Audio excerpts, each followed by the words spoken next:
I feel like I am bumping into these people everywhere. And I'll just kick it off where we left off with Glenn Greenwald. One of them is everyone's a Russian asset, Tulsi in particular, but everyone who Trump likes.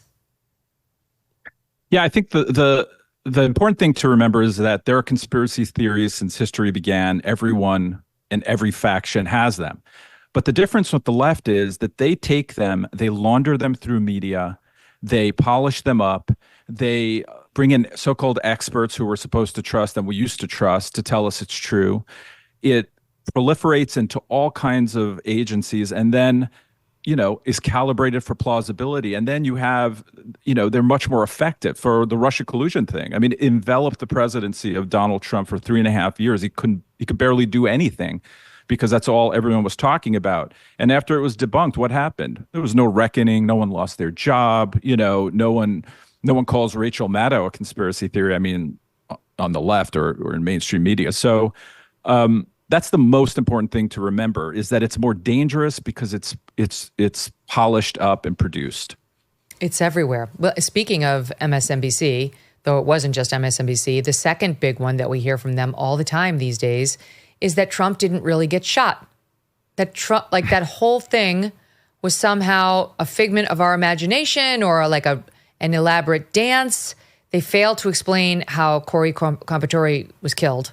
Like in this weird world in which it was all acting, is he not a victim? Like, I don't understand, but I'm telling you, as somebody who spent 17 years on the Upper West Side, and I have tons of people I know back there still, this one's come back to me repeatedly. And here's just a sampling of where we've heard it on TV right after it happened. We still don't know for sure whether Donald Trump was hit by a bullet, whether he was hit by glass fragments, whether he was hit by shrapnel. We don't have those details. We actually have no details from his physician. We knew almost nothing. What is the extent and nature of the damage to his ear? Was it caused by a bullet as opposed to, as some reports from those on the scene, other reporters, saying that it was actually shards of glass from the teleprompter itself, not the bullet? 5 days of no confirmation that the injury to Trump's ear in the assassination attempt was actually from a bullet. We have to now assume that they're lying about something that happened to Trump on Saturday. And these, including Michael Steele in particular, went even further than that in suggesting it was BS. It's been 3 days going on 4 since this horrific event occurred. A person lost their life, 2 have been severely injured. And yet we've not received a medical report from the hospital, nor have we received a medical report from the campaign or from the Trump organization about the extent of the damage to his ear. If he was shot by a high caliber bullet, there should probably be very little ear there. And so we'd like to know that. Is there cosmetic surgery involved? What is the prognosis for recovery? Were there stitches?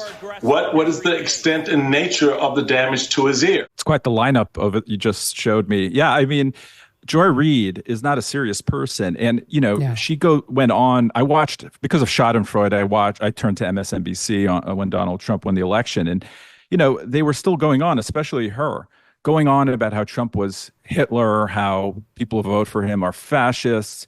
I mean, it's not just conspiracy theories. It's this paranoid style of politics where you don't disagree with people anymore. You accuse them of sedition. You accuse them of being bought. You accuse them of wanting to make Handmaid's Tale a reality. So when you're just over the top that way, and I think there are cynical people who spread those lies, and then there are credulous, voters who believe them. You don't have to debate anymore. You can just treat your enemy as a fifth columnist, and sometimes people will take it into their own hands and try to kill a Republican, or go down to Alexandria and try to wipe out a baseball field filled with congressmen. But I mean, I don't want to chill speech. You say what you want, but that is what happens if you create this idea that your enemy wants to strip you of agency, wants to destroy your life. I'll give you another quick example. The idea of the suppression of the vote, that there's this insidious plan to strip Black people of the ability to vote, strip them of agency, strip them of their political say. it's easier to vote today than it's ever been in the history of Earth. I mean, they'll mail you a ballot in any language you want, and you can mail it back. So the idea, these are just undercurrents that are paranoid, maybe not conspiracy theories, but very, I think, pernicious. Mm-hmm. So what does it mean now that those conspiracy theories do get, I don't know if the word is laundered or just simply presented as possibly legit all over the mainstream news, as opposed to in these deep internet chat rooms where you'd have to go to find the QAnon stuff? Yeah, I mean, it just because they're on these big networks gives them credibility. Give you a quick example. There was a poll, 2018, I think, 50-something%, I think 58 it was, of Democrats believed that Putin had actually changed ballots, had got into machines, changed the results of the election. Not that he set some Facebook ads up, but that he changed it. Or 2006, polls show that over 50% of Democrats believe that George W. Bush knew about 9/11 before it happened for personal gain. So typically the media ignores that there is this kind of conspiracy theory, very popular on the left, but it is just as popular on the left as it is on the right, as I said. Since the election, we've gotten, I would say, a higher amount than normal for them. They definitely think Trump cheated. That was trending all over Twitter after his victory, that somehow he cheated. Don't know how. And then there's some BS about Elon Musk's Starlink somehow interfering with I'm trying to figure it out. That somehow he used Starlink, his satellite internet service, to add more Trump votes to digital counting machines. Now, when this kind of stuff was suggested, granted, it was by Trump's lawyer, so it's at a higher level. But when it was suggested after 2020, it was a nonstop story. These crazy ass claims all over the internet. This one, I haven't heard it debunked by all those same people. Well, it's two things. Yeah, you'll notice this kind of nut picking. The media will find like 3 people online who say something insane and blow it into this, big story like QAnon all the time.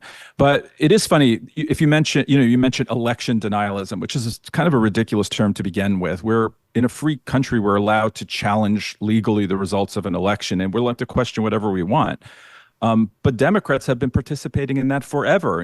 If you ask anyone who won 2000, they'll tell you it's Al Gore. They won't. They'll say it was stolen from him. If people forget now, but in 2004, every major Democrat brought up Ohio and the Diebold machines and what had gone on there. And obviously, in 2016, they never accepted the legitimacy of Donald Trump as president. I think it's a little more difficult this time around because he won in a very convincing way, not just in pure numbers, but in the way that he won all these ethnic groups and everything like that. So, it's just a little more difficult for them to come up with something. Also, obviously, no one listens to them anymore. No one trusted them on the whole Trump is Hitler thing, that narrative. So even if they came up with something now, I'm not sure anyone would believe them, which isn't a great thing because you want a media that, can keep our politicians and people in power in check. But if no one believes them, that's a big problem. I think we're just going back to the olden days when it's just hard partisans. There's no appetite for the Walter Cronkites of the world anymore. There's some appetite, but it's small. I wanted to say, okay, first of all, the book again is called The Rise of BlueAnon by David Harsanyi, How the Democrats Became a Party of Conspiracy Theorists, released tomorrow. But can we spend a minute on what's happening in Pennsylvania? Because it seems to me the same mindset of the people who believe Trump staged his own assassination and that somehow he and Elon cheated with Starlink are somehow running the Pennsylvania ballot count. Because what's happening right now in Pennsylvania is absolutely insane. They're literally trying to cheat right now to get that Senate seat that went to Dave McCormick into the hands of Bob Casey, the Democrat who lost. They're right now trying to do that. McCormick holds a 26,000 vote lead over Bob Casey. Casey refused to concede. It was close enough that an automatic recount has been triggered. That's all fine.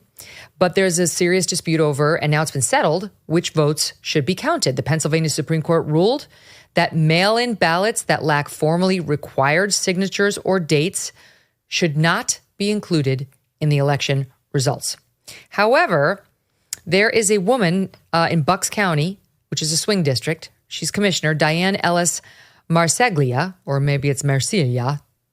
She's obviously Democrat, who said that she refuses to comply, that she is going to count the ballots without the proper signatures and dates on them, saying, quote, people violate laws anytime they want. So for me, if I violate this law, it's because I want a court to pay attention. There's nothing more important than counting votes. Completely. And then she starts with, I think we all know precedent by a court doesn't matter anymore in this country. So Diane is pissed off, David, and she's decided she's going to count the illegal votes, whether the Supreme Court of Pennsylvania wants it or not.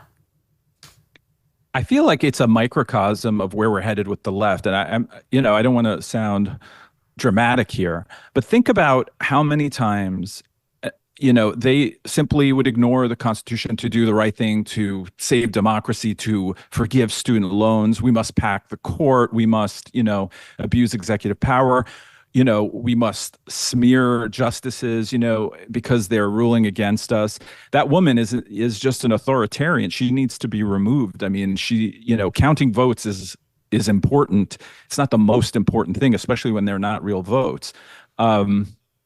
And this reminds me also of why a lot of times, especially in 2020, I have to say during COVID, it's not crazy for people to wonder if the votes are being counted right when you're just mailing out, a billion ballots to people, when you're taking forever to count, when the court is saying, yeah, sure, you can count, ballots that come in after election day, or postmarked after election day. I mean, there were so many loosened standards that it would be almost crazy not to question the election. Now, maybe they're wrong, maybe they're not, but if you have good election integrity, if you run an election on one day and count it that day, I think you're going to see a lot less conspiracy theories, about elections. What is the cause of many health problems in America today? It's simple: shitty food. Food that's engineered to keep us addicted, offering zero real nutrition, crafted by mega corporations that prioritize profit over our well-being. Our food system is very, very broken, and we just cannot rely on big food to put our health first. We know that. That's part of the reason Trump just got elected. If you are skeptical of the ingredients in the food you buy, or if you are looking for something new that you can trust, I want you to know about Kettle and Fire bone broth. I drink this stuff almost every day. Kettle and Fire bone broth. They're not even paying me for this personal endorsement. I actually happen to have been using this for the past couple of years. Kettle and Fire is not, they're paying me for this ad, but not for the personal endorsement. You see the difference. Just so happens they advertise with us. This is not just any broth. It's made using 100% grass-fed and free-range bones, slow simmered for over 14 hours to extract critical nutrients that your body needs to thrive. It's high in protein, and better yet, each recipe is crafted by world-class chefs to ensure the best taste possible. So with Thanksgiving right around the corner, consider using Kettle and Fire's broths to add rich, delicious flavor. No artificial flavors, no harmful pesticides, just simple ingredients to support your health. You can just make like a mug of it, or you can put it in a bowl. You can throw some vegetables in there if you want to make it, better. You could throw some like lentils, whatever you want, but just like 1 cup of this a day will really help your gut health. This is what my doctor told me, and I've been doing it. Find Kettle and Fire in the broth aisle at grocery stores nationwide. And for a limited time, my viewers and listeners will get up to 15% off by going to kettleandfire.com/MK. That's kettleandfire.com/MK. Or you can pick it up on your next grocery store trip. Kettle, Kettle, and Fire. Play with your food, folks, not your health. Thanks so much for watching. If you like what you just saw, hit the subscribe button for more clips and full episodes.